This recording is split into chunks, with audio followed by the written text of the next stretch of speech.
नमस्ते दोस्तों, मैं घनश्याम अपने गुरुकुल ऑनलाइन एकेडमी में आप लोगों का स्वागत करता हूं। अगर आप हमारे चैनल पर नए हैं तो हमारे चैनल को लाइक, शेयर और सब्सक्राइब जरूर करें। हम आप लोगों के सामने हिंदी व्याकरण सीरीज का समास का जो टॉपिक है उसको लेकर आए हैं। अभी तक हम लोगों ने समास पे 3 क्लास का अध्ययन कर चुके हैं। पहली और दूसरी और तीसरी क्लास में हम लोगों ने समास की उत्पत्ति, उसकी परिभाषा और उसका भेद और प्लस जो 6 समास हैं उसमें जो पहला हमारा समास था बहुब्रीहि समास, उसका हमने डीपली अध्ययन किया। और इसी क्रम में हम आगे बढ़ते हैं और जो हमारा समास का भेद में दूसरा है जिसे हम कर्मधारय समास कहते हैं उसको लेकर आए हैं। और यह समास को समझने के पहले हम इसका एक बेसिक समझ लेते हैं, फिर इसके बाद आगे बढ़ते हैं। यह समास की परिभाषा जो कहती है वह कहती है कि अगर किसी समास में, अगर किसी शब्द में 2 शब्द होते हैं, पहला शब्द संज्ञा होता है। क्या होता है? संज्ञा। संज्ञा को ही पहला पद क्या होता है? संज्ञा होता है।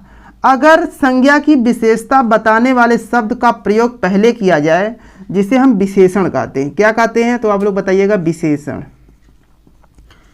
किसी संज्ञा के पहले विशेषण शब्द लगा हुआ होता है तो वह जो शब्द बनता है अगर वह तीसरे का बोध नहीं करवाता है तो उसे हम कर्मधारय समास कहते हैं। अगर वह किसी तीसरे का बोध करवाने लगता है तो वह बहुब्रीहि समास में जाता है। फिर से समझने का प्रयास करिए। यह परिभाषा कहती है कि पहला पद और दूसरा पद विशेषण विशेष का संबंध होता है और उपमेय और उपमान का बोध होता है, लेकिन अगर यह तीसरे का बोध कराता है तो बहुब्रीहि समास जाता है, अगर नहीं होता है तो कर्मधारय समास होता है। परिभाषा नोट करते हैं, फिर उदाहरण के माध्यम से हम देखेंगे कि कैसे इसमें विशेषण का संबंध है, कैसे विशेष का संबंध है। तो एक उदाहरण के माध्यम से पहले देख ही लेते हैं, फिर परिभाषा नोट करते हैं। जैसे अगर हम कहें कृष्ण सर्प, यह परिभाषा कहती है कि जिस वाक्य में विशेषण विशेष का संबंध हो, उपमेय उपमान का संबंध हो, तो वहां पर कर्मधारय समास होता है। तो कैसे कर्मधारय होगा? यह देखिए, यह 2 पद हैं। पहला पद संज्ञा है जिसे हम संज्ञा को ही विशेष कहते हैं। क्या कहते हैं? विशेष। और संज्ञा की विशेषता जो बताने वाला जो कृष्ण है, काला का शब्द का यहाँ प्रयोग होगा, यह विशेषण है। और अगर देखा जाए तो जो विशेष है यह उपमान होगा। क्या होगा? उपमान। और यह उपमेय होगा। जिस वाक्य में विशेषण विशेष उपमेय उपमान का बोध होता है वहां पर कौन सा क्या होता है? समास होगा। तो आप लोग बताएंगे कर्मधारय समास होगा। परिभाषा नोट करते हैं, फिर उसके बाद समझने का प्रयास करते हैं। आप लोग नोट करिए परिभाषा। कौन सा समास है? तो आप लोग बताएंगे दूसरा में कौन सा है? तो आप बताएंगे कर्मधारय समास। कर्मधारय समास। कर्मधारय की हम परिभाषा लिख लेते हैं। परिभाषा जैसे वह समास जिसके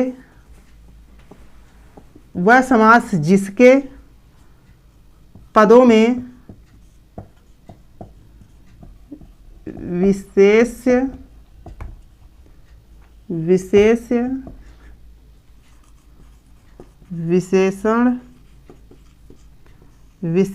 विशेषण अथवा उपमेय उपमान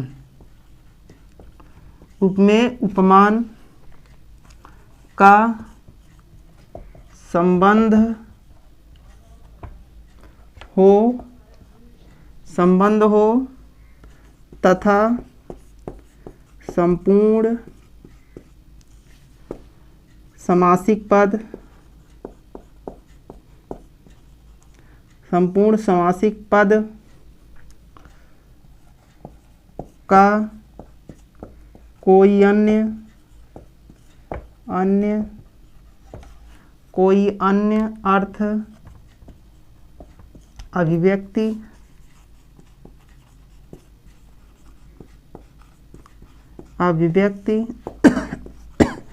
नहीं हो उसे क्या कहते हैं, उसे कर्मधारय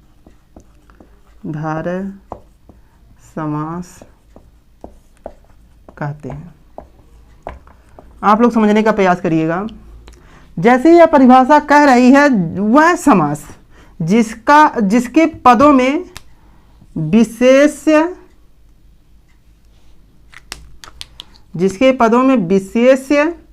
विशेषण अथवा उपमेय और उपमान का संबंध हो, ठीक है, तथा संपूर्ण समासिक पद का कोई अन्य अर्थ अभिव्यक्ति ना हो तो उसे हम कर्मधारय समास कहते हैं। अब देखते हैं कि यहाँ पर यह परिभाषा कहना क्या चाह रही है। कौन सा ऐसा वाक्य है जहाँ पर विशेषण विशेष और उपमेय और उपमान का बोध होता है, वह तीसरे का बोध नहीं कराता है। तो आप लोग उदाहरण देखिए। जैसे अभी हमने बताया कृष्ण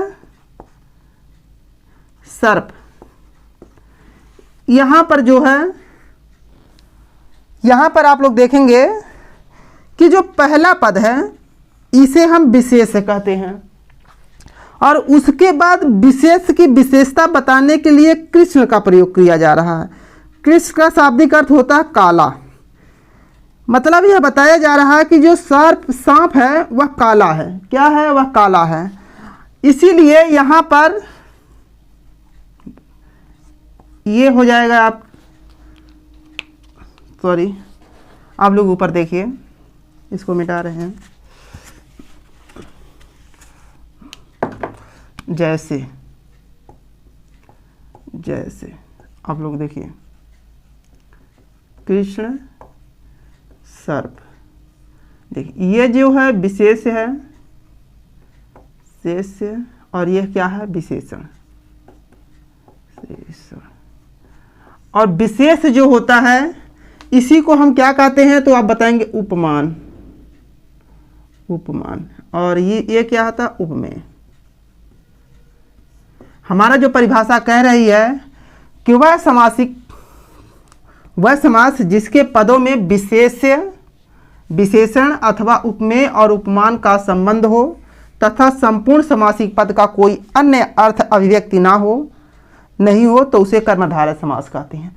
अगर यही कृष्ण सर्प कहने से किसी तीसरे का बोध हो जा रहा है तो वहां पर कर्मधारय समास होगा।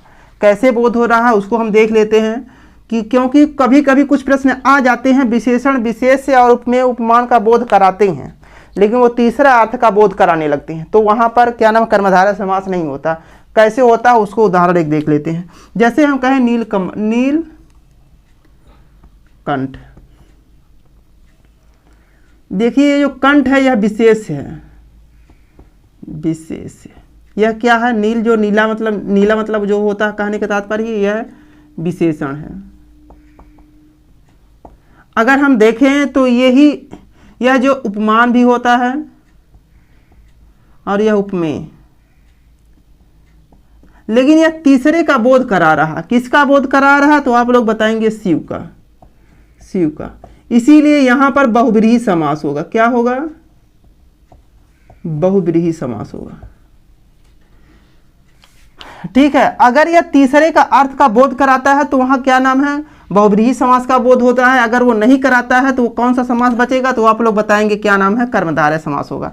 अब जो है कर्मधारय समास के कुछ उदाहरण है उसको देख लेते हैं।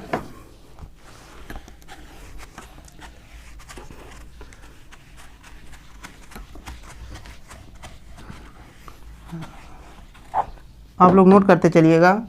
एक पहले नोट लिख लीजिए। इस समास का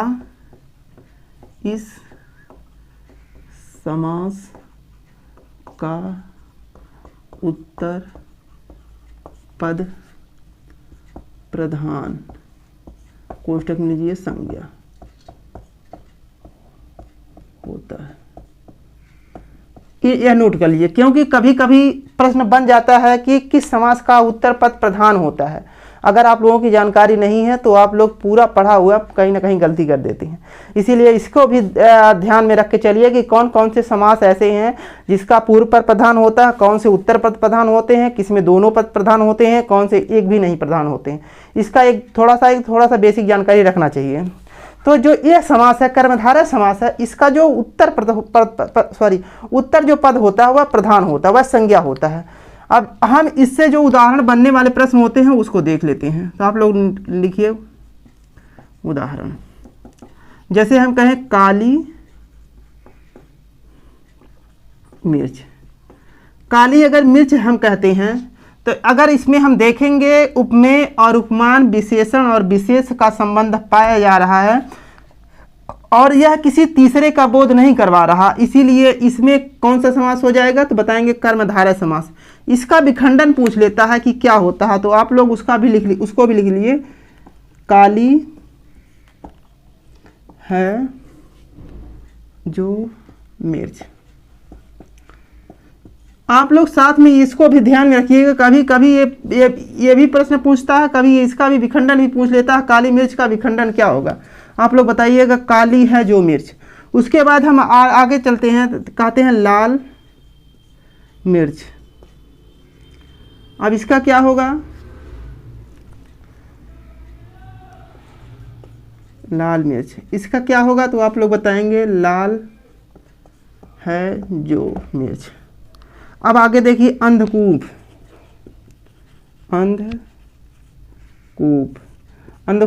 अंधकूप भी किस में जाएगा तो आप लोग बताएंगे कर्मधारय समास में, क्योंकि कूप जो है संज्ञा है, विशेष है। अंध मतलब कार्य अंधा है बोध करा रहा है, यह विशेषण है और यह उपमान भी है और यह उपमेय है। तीनों का सब कुछ पाया जा रहा है, लेकिन ये तीसरे का बोध नहीं करवा रहा। इसीलिए यहाँ पर कौन सा समास होगा तो आप लोग बताएंगे कर्मधारय समास। इसका विखंडन क्या होगा तो वो भी देख लिए। अंध है जो कूप, इसको भी आप लोग साथ में देखते चलिए। उसके बाद आगे चलते हैं तो कहेंगे नीलांबर। इसका जब विखंडन करेंगे तो वह हो जाएगा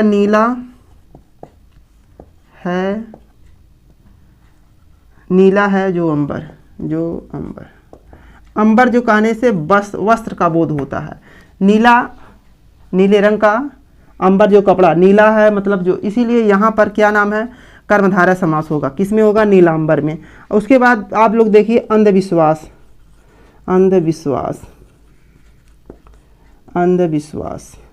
आप लोग देखेंगे इसमें विशेषण विशेष उपमान की जो परिभाषा कहती है, इसमें सटीकता पाई जा रही है और यह जो तीसरे का बोध नहीं करवा रहा है, इसीलिए यहाँ पर भी कर्मधारय समास होगा। इसका जो विखंडन होता है उसको भी हम देख लेते हैं। तो आप लोग बताइएगा अंध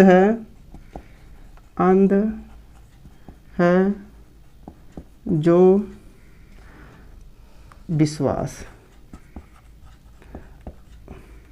अब आप लोग और देखिएगा, उसके बाद देखिए महात्मा। अब आप लोगों के मन में एक प्रश्न बनेगा, सर महात्मा तो क्या नाम है बहुब्रीहि समास में जाना चाहिए, क्योंकि महात्मा कहने से हमें महात्मा गांधी का बोध हो रहा है, लेकिन यहाँ महात्मा गांधी का बोध नहीं होगा। यह जो कर्मधारय समास का उदाहरण है। महात्मा कईयों बार प्रश्न बन चुका है, टीजीटी पीजीटी अदर में आयोग ने माना है कि महात्मा में जो है कर्मधारय समास है, ना कि बहुब्रीहि समास। जो आयोग मानेगा वही हम लोगों को मानना पड़ेगा। आप लोग ध्यान रखिएगा कि जो महात्मा है इसमें बहुब्रीहि समास नहीं होगा, इसमें कर्मधारय समास होगा। इसीलिए इसका जो विखंडन होगा तो इसका होगा महान है जो आत्मा जन। उसके बाद अगर हम आगे बढ़ते हैं और देखते हैं, कुछ ऐसे भी प्रश्न आ जाते हैं, कभी कभी हम लोग पढ़ते पढ़ते भूल जाते हैं, लेकिन वो प्रश्न जब हमारे सामने आते हैं तो हम गलत कर देते हैं। कुछ हैं ऐसे उदाहरण जो कभी कभी ज़्यादा कन्फ्यूजन कर देते हैं। जैसे महात्मा की बात करें, महात्मा पढ़ने से काफ़ी लोग शंका में आ जाएंगे कि ये तो बहुब्रीहि समास में जाना चाहिए क्योंकि महात्मा गांधी का बोध हो रहा है। लेकिन मैं आपसे भी बता दूं कि यह जो महात्मा जो होता है यह बहुव्रीहि समास का उदाहरण ना होकर कर्मधारय समास का उदाहरण है। उसके बाद हम आगे चलते हैं तो देखते हैं महादेवी। महादेवी, महादेवी भी कहने से जैसे महादेवी हम कहते हैं तो हमें लगेगा कि वो महादेवी कहने से महादेवी वर्मा का बोध हो रहा है, लेकिन ये महादेवी वर्मा का यहाँ बोध नहीं होगा। यहाँ जो इसका होगा महान है, महान है, महान है देवी जो, देवी जो। फिर आगे अगर हम देखें जैसे कि हम कहें शुभागमन, शुभागमन कहने से हमें क्या नाम है, शुभ है, शुभ है, आगम, आगम या आगमन जो। इस प्रकार से हमारा जो कर्मधारय समास का कुछ उदाहरण है हम लोगों ने देखा। उसके बाद कुछ और भी इसमें प्रश्न बनते हैं, लेकिन आप लोग जैसे अगर हम कहें घनश्याम, मेरा नाम ही है घनश्याम, अगर कोई पूछे कि घनश्याम में कौन सा समास होगा तो आप लोग बताइएगा घनश्याम में कर्मधारय समास होगा। तो आप लोग लिखिए बादल की तरह, बादल की तरह काला। यानी कि जो प्रश्न है घनश्याम, महादेवी वर्मा, महात्मा कहने से हमें तीसरे का बोध तो हो रहा है, लेकिन आप लोगों को बता दें ये सब आयोग ने प्रश्न बना चुका है, इसीलिए यहाँ पर कर्मधारय समास होगा, ना कि बहुव्रीहि समास।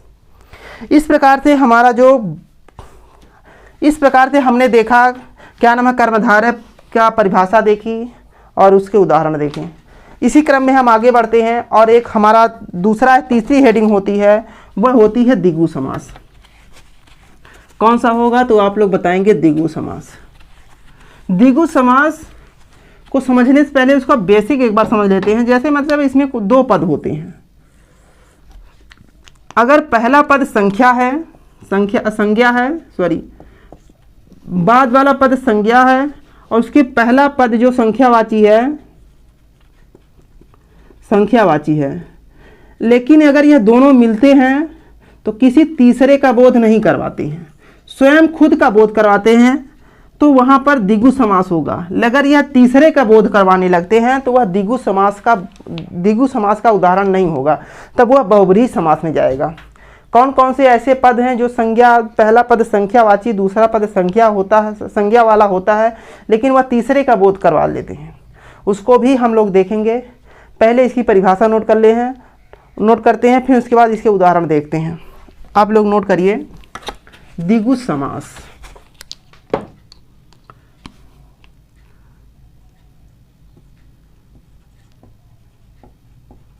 समास, यह समास का तीसरी हेडिंग है, आप लोग नोट कर लीजिएगा। ये इसकी परिभाषा अगर हम बात करें तो परिभाषा, पहले इसका कुछ विशेष तत्व है उसको देख लेते हैं। द्विगु शब्द जो होता है, दो शब्दों, कौन कौन से दो शब्द वो आप लोग बताएंगे, दि तथा गु से बना है, जिसका शाब्दिक अर्थ है दो गायों का समूह। यह जो द्विगु है यह दो शब्दों से मिलकर बना। कौन कौन से आप लोग बताएंगे, दी प्लस गु। दी का अर्थ होता है दो, गु का अर्थ होता है गाय, मतलब दो गायों का समूह। अब इस समूह और समाहार दो ऐसे शब्द आएंगे जिसका हम जानकारी रखेंगे। अभी आप समझिए, जब हम निर्जीव का किसी का बोध कराते हैं तो वहाँ पर समाहार का प्रयोग करते हैं, जब हम सजीव का बोध कराते हैं तो वहाँ पर क्या नाम है, समूह का बोध होगा। ठीक है, आप लोग विशेष ध्यान रखिएगा। अभी उदाहरण जब हम लिखेंगे, जो निर्जीव रहेगा वहाँ पर समाहार का प्रयोग करेंगे, जो सजीव रहेगा वहाँ पर क्या नाम समूह का बोध करेंगे। अब इसकी हम परिभाषा एक बार देख लेते हैं। परिभाषा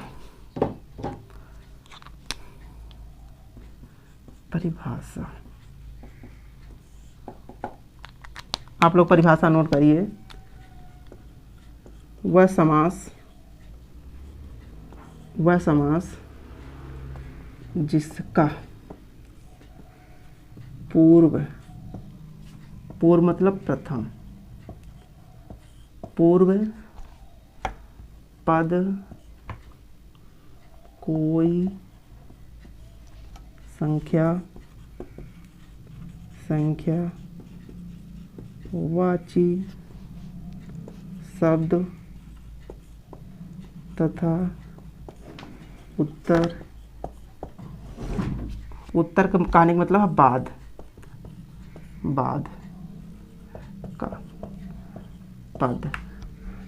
का पद कोई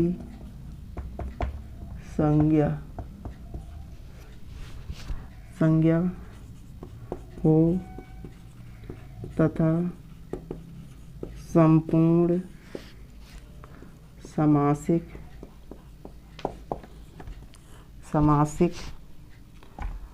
पद का कोई अन्य अर्थ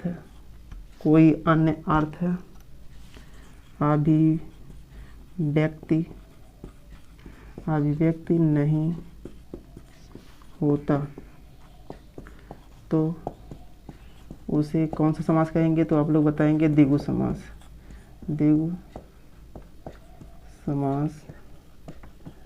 कहते हैं।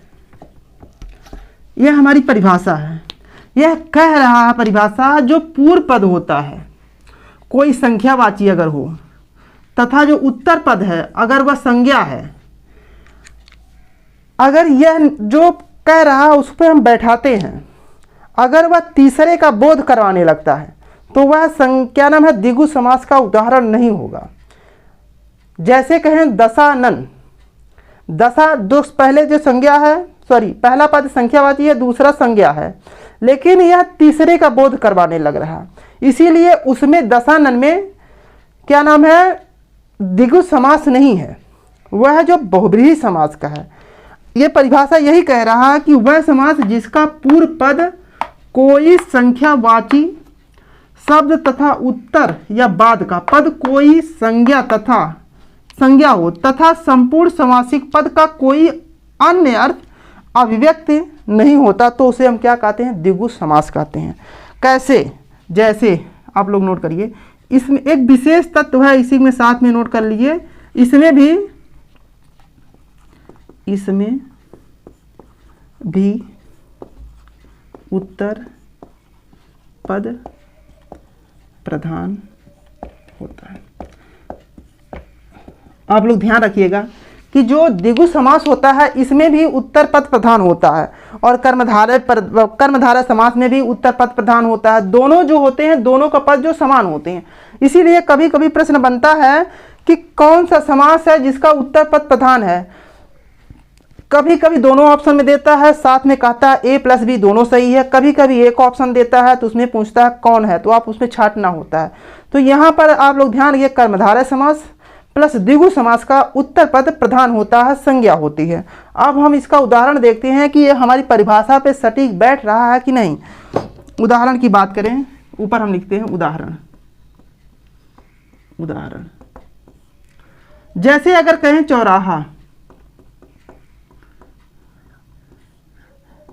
जैसे अगर ये कहें चौराहा, पहला जो पद है संख्यावाची है, दूसरा संज्ञा है, लेकिन जब हम इसका अर्थ लगा रहे हैं तो ये तीसरे अर्थ का बोध नहीं करवा रहा है कि अपने ही अर्थ का बोध करवा रहा है। इसीलिए यहाँ पर कौन सा समास होगा? आप लोग बताएंगे द्विगु समास होगा। इसका विखंडन कैसे होगा? तो आप लोग बताएंगे 4 राहों का समाहार। अब देखिए यह निर्जीव है, इसीलिए हम यहाँ पर समाहार का प्रयोग कर रहे हैं। अगर यह सजीव होता तो यहाँ पर समूह का प्रयोग करते हैं। अगर हम आगे बढ़ते हैं, जैसे अगर हम कहें तिराहा, तिराहा, तो यहाँ पर तिराहा कहने से क्या होगा? तीन राहों का समाहार। इस प्रकार से हम जो हमारा उदाहरण है, यह द्विगु समास का उदाहरण चल रहा है। और यह जो द्विगु समास का बोध कराने के लिए जो परिभाषा थी, यह विशेष रूप से जानकारी आप लोगों को होना चाहिए। कभी कभी ये क्या नाम है देता है, लेकिन ये तीसरे का बोध करवाने लगता है, तो वहाँ पर आप लोग कंफ्यूज हो जाते हैं कि सर ये तो परिभाषा कह रही है कि जिसका पहला पद संख्यावाची दूसरा पद संख्या हो तो वहाँ पर द्विगु समास होगा, लेकिन वह तीसरे का बोध करवाने लगता है तब नहीं होगा। जैसे हम आगे उदाहरण की बात करते हैं, जैसे कहें चवन्नी, पहले बचपन में बहुत चलती थी, आज तो इसका जमाना ही लग गया। चवन्नी, चवन्नी क्या होता है? तो आप लोग बताएंगे चार अणु का समाहार। अठन्नी, कुछ बच्चे ऐसे हैं जो अठन्नी भी नहीं जानते हैं कि अठन्नी क्या होता है। अठन्नी, अठन्नी, तो आप लोग बताएंगे आठ अणु का समाहार। फिर उसके बाद उदाहरण आगे चलते हैं, फिर कहेंगे इकट्ठा, इकट्ठा, इकट्ठा। फिर आप लोग देखेंगे कि इकट्ठा में कौन सा समास होगा, तो आप लोग एक स्थान, एक स्थान पर स्थित, स्थित। फिर उसके बाद हम आगे चलते हैं, कहें आगे हम चलते हैं, आगे लिखते हैं त्रिभुज। अब इसको विखंडन करते हैं तो ये हमारा आएगा तीन भुजाओं का समाहार, तीन भुजाओं का समाहार। इस प्रकार से कुछ ऐसे उदाहरण हैं जो हमारे सामने आते हैं और उसका तीसरा अर्थ बोध नहीं होता, तो वहाँ पर द्विगु समास होता है। अभी हमने बताया कि जब हम निर्जीव का प्रयोग कर रहे हैं तो वहाँ समाहार का प्रयोग कर रहे हैं, अब जब सजीव का प्रयोग करेंगे तो वहाँ समूह का बोध करेंगे। कैसे, उसको भी एक उदाहरण हम देख लेते हैं। लेकिन यह जो उदाहरण होता है यह बेहद ही, आप लोग 2 4 10 ऐसे उदाहरण हैं उसको ज़रूर याद करिए, क्योंकि यही उदाहरण आप लोगों को ज़्यादा से ज़्यादा सिलेक्शन दिलाएंगे। जैसे हम कहें लेखक द्वय, यहाँ जो लेखक है और द्वय है यह सजीव है, इसीलिए जब हम इसका विखंडन करेंगे तो आप लोग लिखेंगे दो लेखकों का समूह। इस प्रकार से हमने द्विगु समास के कुछ उदाहरण हैं उनको देखा, लेकिन कुछ ऐसे और उदाहरण हैं जो आए दिन कंपटीशन में कहीं ना कहीं प्रश्न बन रहे हैं। इसीलिए आप लोगों से निवेदन है कि उन उदाहरणों को ज़्यादा से ज़्यादा आप लोग देखिए और इसको सॉल्व करिए। अगली क्लास हमारी जो होगी, कुछ ऐसे भी शब्द हैं जिसका पहला पद संख्यावाची होता है, दूसरा पद संज्ञा होता है, लेकिन वह तीसरे का बोध कराता है, तो उसको हम कल की क्लास में देखेंगे कि मतलब ऐसे कौन कौन से शब्द हैं। ज़्यादा से ज़्यादा गिने चुने कुछ 15 से 20 शब्द हैं जो तीसरे का बोध करवाते हैं, उसको हम देख लेंगे एक बार, क्योंकि आए दिन वहाँ से कहीं ना कहीं प्रश्न बनता है।